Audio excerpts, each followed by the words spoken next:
Hello, listeners. It's a-duhs-ah-buuh-baa here with some exciting news. We're on the lookout for sponsors to join us on our incredible journey with Inspire Change with Gunter. If your organisation cares deeply about meaningful conversations around masculinity, self-development, and mental health, we'd love to partner with you. Our podcast has a wonderful, dedicated audience committed to personal growth and positive social change. By sponsoring Inspire Change with Gunter, your brand will connect with listeners who truly value thoughtful discussion and support initiatives that promote real transformation. We're incredibly proud to be ranked number 1 in Australia and number 5 in the USA on FeedSpot's top men's mental health podcasts. For more information on how to become a sponsor, please reach out to Miranda Spiegner Sapon, our showrunner and executive producer. We'd love to explore how we can work together to inspire change. Now, thank you for your continued support, and let's keep inspiring change together. You're listening to Inspire Change, a broadcast that strives to educate, motivate, and empower men to challenge traditions of masculinity. To guide us through the intricacies and intersections of emotions, relationships, and male identity is renowned psychologist, author, and speaker Gunter Swoboda. This is Inspire Change. Before I begin the actual podcast, I would like to respectfully acknowledge the Gadigal people of the Eora Nation, who are the traditional custodians of the land on which I work. I would also like to pay my respects to their elders past and present.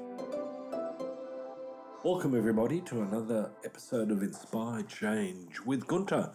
I'm your host. Welcome to Inspire Change with Gunter. I'm Gunter Swoboda. I'm your host. I'm an author, a psychologist, and I'm about to tell you why at my age I chose to go back to university as a student and a researcher. If you ever thought you were too old to take on something big, this one's for you. So I had every practical reason not to do this. I've got a full clinical load, I've got a family, a really full, rich life. But there was a louder reason to do this, and that was curiosity. Also some unfinished business. I've also had unfinished questions about men, therapy, and how culture shapes our inner lives. And that voice won out. So by the end of this episode, you'll hear what tipped me over the line, what I'm actually studying, and how you can decide whether returning to study makes sense for you. Now, people often ask me, well, why go back now? So here's the truth. I'm very proud of my career, but I do not want to spend the next decade repeating myself. The field of masculinity and psychotherapy is moving. If I want to contribute at the level I expect of myself, I need to sharpen the tools, to test my ideas in the fire of peer review, and stand on the shoulders of new research. And then there's the second reason, integrity. I ask men to keep growing, to question old stories, to risk change. I can't preach growth and then coast, become a couch potato. And going back to study is me walking the talk. And there's a quieter reason. Mortality focuses the mind. You start asking what work still matters. For me, it is this. I want to help men unlearn what harms them, become relationally stronger, and build communities that thrive.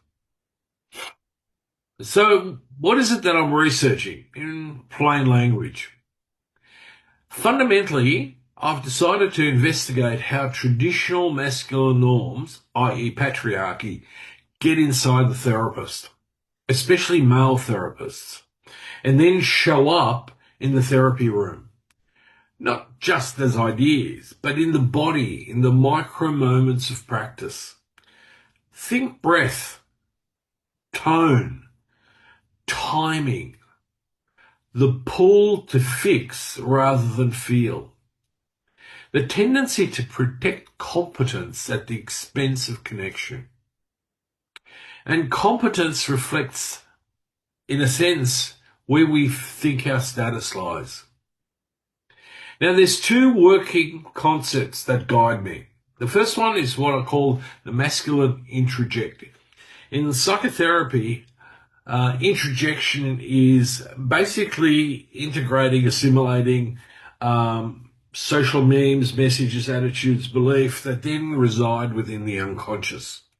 It's a learned internal voice that equates competence with control, downplays vulnerable emotion, and prizes problem solving over presence in the relationship.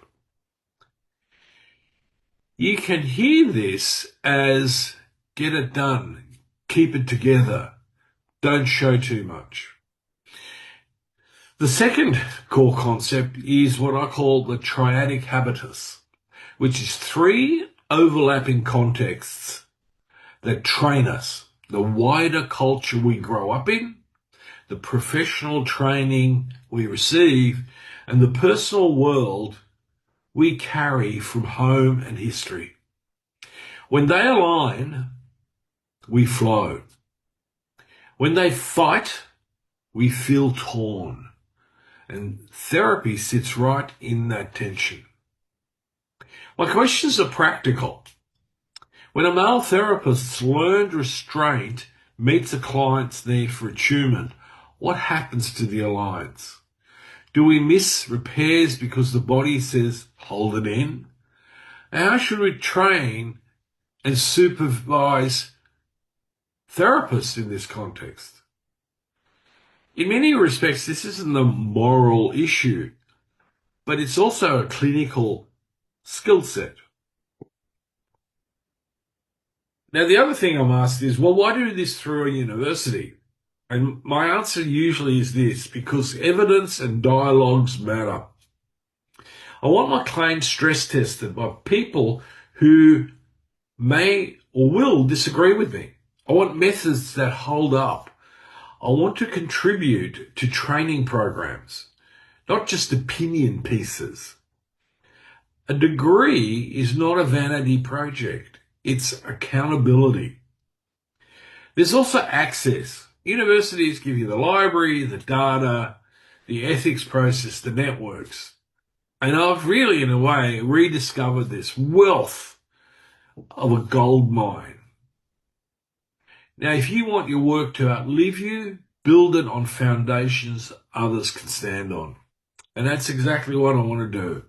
For me, in many ways, this is legacy. So the other bit is the age question. Am I too old for this? Well, I had to be really honest with myself and go, okay, are there any shortcomings in my thinking? The logic, rational, the integrated, emotional sides of me, are they balanced in a way? But more importantly, are there any cognitive deficits? Now, the other aspect of this is that personally, I'm not of the school that thinks I'm too old for this, obviously. In many ways, I think I'm at the exact right age for this. I bring clinical hours, mistakes, and long memory with me. I know what actually helps men and what looks good on paper but fails in the room. Study is not a young person's game. It's a curious person's game. If anything, age cuts the fluff. If I'm too old is your story, check whether it is your voice or someone else's. Most of the time, it's a ghost from the culture telling you to shrink. So, what has returning to study changed in me? Well, firstly, humility. you don't know what you think you know until you've had to show your workings. And that's healthy. So yesterday I did a peer presentation for a conference at the university, which is going to be graded. And if I'm honest with myself, it wasn't necessarily my best piece of work, but I'm hoping that it'll hold up to scrutiny. Secondly, out of this process, you do get better questions. Instead of the old, is masculinity toxic? I'm asking which parts of learned masculinity help men love well and which parts choke intimacy? And how do we retrain the body to choose connection under stress? The third aspect is that the university is fundamentally a community. Study puts me in rooms with people who sharpen my work. Some might disagree with me. That's good. You know, iron sharpens iron. And the final aspect to this is, yes, discipline. Now, anyone looking at how I work and what I produce would say, well, you don't really need that. You're pretty disciplined. And part of me agrees, but the other part of me is also about we can always do better. My experience is that in many respects, study is less about IQ and a lot more about calendars, drafts, and recovery after setback. That discipline bleeds into everything. Therapy, writing, relationships. Now, one of the things that I've spoken about in terms of myself is that I'm essentially a perfectionist who's on a continuous journey of recovery. And so this process really forces me to put perfectionism in my pocket. So what if you were considering doing this? So here's a quick self-check. Grab a pen and answer 3 questions. Firstly, what problem do you care about enough to read, write, and argue about for 2 years? Maybe more. I'm hoping to pursue this further into my PhD. My supervisor seems very comfortable with that idea. But, you know, I'm of the thought that, well, I'm not going to count my chickens until they're hatched. The second question is, where would new training make your work more honest and useful? And thirdly, what support could you set up now so study doesn't become a lonely grind? Now, let me share with you some of the practical steps that help me. Pick a program that fits your question, not your ego. And to me, this is exactly what I've done. Now, the question that I get often around this is, well, why aren't you doing this through the School of Psychology? And part of the reason for that is that I wanted to take a look at my work through a different discipline. That discipline happens to be anthropology and sociology, and how I can build bridges between those schools of scholarship, because I think too much in our current society is running like silos. And I see that at universities. You know, the psychologists don't talk a lot to anthropologists. The anthropologists and sociologists, a little possibly disdainful, maybe I'm being a bit harsh there, of psychologists, but there isn't necessarily a lot of cross-fertilization.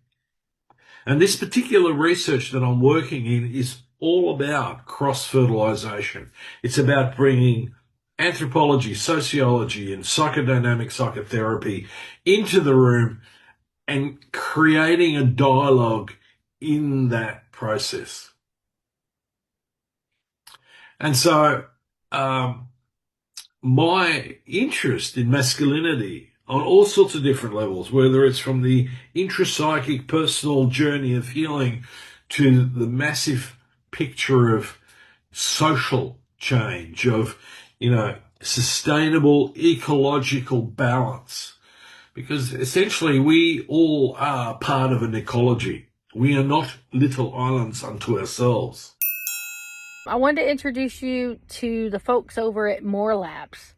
They have a product called Morning Recovery. It's the #1 alcohol recovery supplement that helps you wake up clear-headed and refreshed.